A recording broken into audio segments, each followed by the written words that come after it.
Welcome back to another Monday. I know Mondays can be a tough day for many, but at least you're taking a moment to invest in some important safety tips you can practically apply now and in the weeks to come. For most of my clients in the Midwest and the South, spring has basically sprung. We've had unbelievably warm temps this entire winter. Don't get me wrong, you will not hear me complaining about the beautiful weather we've had most days, but it does bring to mind the season that is already upon us, and that is tornado season. I'm not going to spend a bunch of time going through all the details. Most of you should already know about tornadoes, but I do want to make sure you've had your annual drills. Really, those should consist of both fire drills and tornado drills. Emergency action plans are a part of those group of general topics that are often neglected. Why? Well, it's likely that you've been doing them since elementary school, but let me assure you that it is imperative you be trained every single time you change facilities, buildings, and even departments.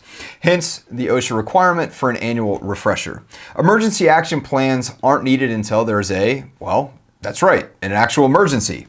The harsh reality is that these disasters, especially fires, occur thousands of times each year to locations and individuals just like you and I. What you don't want is a situation where fear has completely taken over. The best way to eliminate fear is to prepare and be confident in the plan you have for shelter in the event of a tornado and the exit routes and meeting place you have for fires and chemical spills.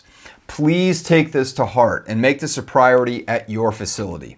It's one thing to hear about a distant hurricane in Florida, have empathy for them, and move on. It's another thing to have an event happen in your backyard. Are you ready for the event if it does hit your backyard?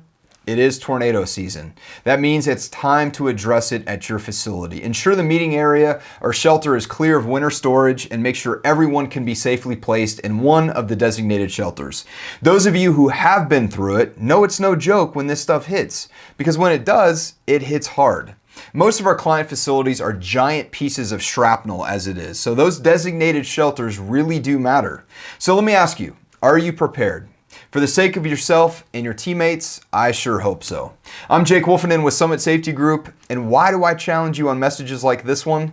Because I genuinely care about you. Have a great week, and I'll see you next time.